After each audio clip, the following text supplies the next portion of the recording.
Tidak ada jaminan Indonesia akan mengalahkan Tiongkok, tapi bukan sebuah kemustahilan pula kemenangan benar-benar bisa digenggam. Semua kemungkinan terbuka lebar. Malam ini akan turun di atas rumput di bawah cahaya stadion.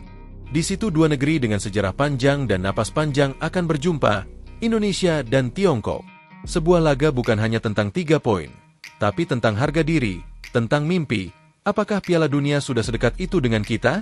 Pertandingan nanti sekaligus menjadi tolok ukur bahwa kita tak sekedar peserta, bukan cuma jadi penggembira, tapi juga penantang serius yang siap memulangkan salah satu raksasa Asia.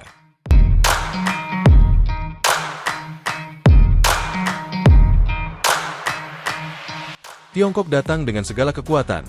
Tim ini bukan monster, tapi mereka adalah mesin terorganisir, tertib, dan secara fisik punya keunggulan. Dalam ranking FIFA pun mereka masih berdiri lebih tinggi dari kita, seolah langit belum mengizinkan merah putih untuk menyalip. Tapi sepak bola bukan soal angka semata, bukan soal siapa lebih unggul di atas kertas. Ini tentang siapa yang bisa bermain dengan hati lebih panas, kepala lebih dingin, dan kaki yang sanggup menari di antara tekanan. Indonesia yang sedang tumbuh dan bertunas dalam 4 tahun kebelakang telah membuktikan banyak hal. Anak-anak muda seperti Marcelino, Pratama Arhan, Justin Hubner hingga Ivar Jenner mulai mencetak bab demi bab baru dalam buku panjang kita yang dulu sering berakhir di babak kualifikasi. Melawan Vietnam kita bisa sedikit jumawah, melawan Arab Saudi kita tak lagi gentar. Maka Tiongkok pun mengapa harus tunduk sebelum bertarung? Kembali lagi semua masih memungkinkan. Dan satu yang perlu diingat, kita akan main di Gelora Bung Karno, Stadion dengan daya magisnya dengan aura dan atmosfer yang luar biasa hebat. Secara realistis, Tiongkok tetap lebih diunggulkan, tapi tipis dan ini sepak bola. Zaman sudah berubah, tak ada tim besar yang abadi, tak ada yang mustahil di bawah langit stadion. Dengan semangat juang dan organisasi yang rapi, Indonesia punya peluang 30-40% untuk menang. Angkanya memang tidak lebih dibanding Tiongkok, namun ini menunjukkan progres. Ada kemajuan yang diakui banyak pihak.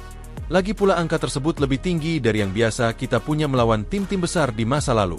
Seri itu sangat mungkin, dan jikalau keberuntungan sedikit berpihak, jika bola memantul sedikit lebih ramah, kemenangan bisa lahir dari kaki yang tak pernah lelah berlari. Terlepas dari menanjaknya Garuda, Tiongkok kali ini datang sebagai pesakitan. Mereka terpuruk sepanjang kualifikasi. Posisi mereka ada di bawah kita 2 tingkat malah.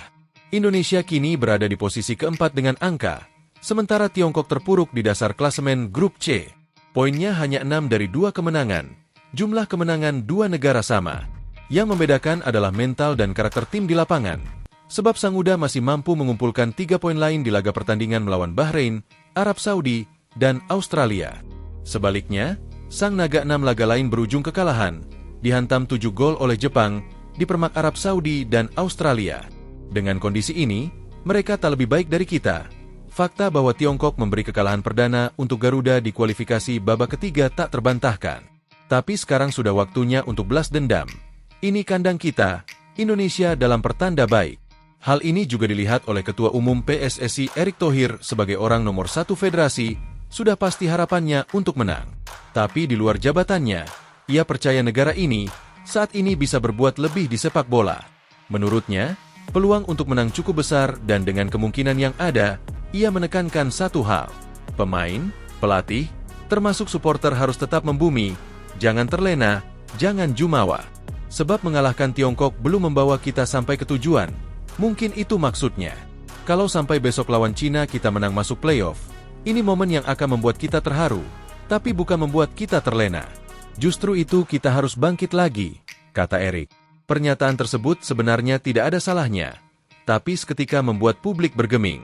Di satu sisi, pernyataan itu terdengar seperti peringatan, tapi di sisi yang lain seperti tudingan yang belum tentu punya sasaran. Pertanyaannya sederhana, siapa yang sebenarnya terlena? Apakah para pemain yang bahkan belum sempat merayakan secara berlebihan, karena setiap kemenangan langsung dibuntuti dengan tekanan untuk menang berikutnya? Apakah pelatih yang selama ini justru beberapa kali mengeluh soal kurangnya waktu persiapan ketimbang larut dalam euforia? Atau supporter yang sudah terlalu sering patah hati untuk benar-benar percaya penuh pada jenis kemenangan apapun? Atau apakah jangan terlena sebenarnya adalah semacam mantra politik untuk menjaga citra rendah hati dari federasi? Menang lawan Tiongkok memang belum berarti kita raksasa Asia. Tapi di saat yang sama kemenangan itu tetap harus diberikan tempat, dirayakan, dan dimaknai.